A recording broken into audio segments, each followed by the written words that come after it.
डोळ्यासमोर चित्र आणा. जगद्गुरू तुकाराम महाराज रोजच्या प्रमाणे एक दिवशी मंदिरात जातात. देव असा कमरेवर हात ठेवून हसत त्यांच्याकडे पाहतोय आणि तुकाराम महाराजांना पाहून देव अचानक एक दिवशी म्हटला, तुकोबा तुम्ही माझे फार आवडते भक्त आहात, तुम्ही आज काहीतरी माझ्याकडे मागा.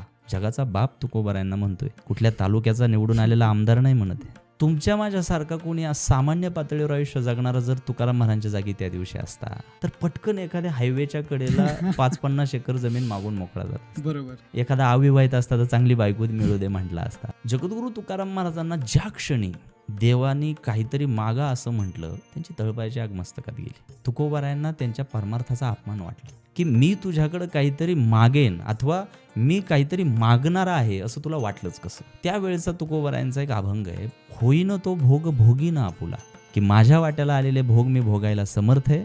तू चोंबडेपणा करायचा नाहीस, तू कमरेवर हात ठेवून आशीर्वाद द्यायचं काम करायचं.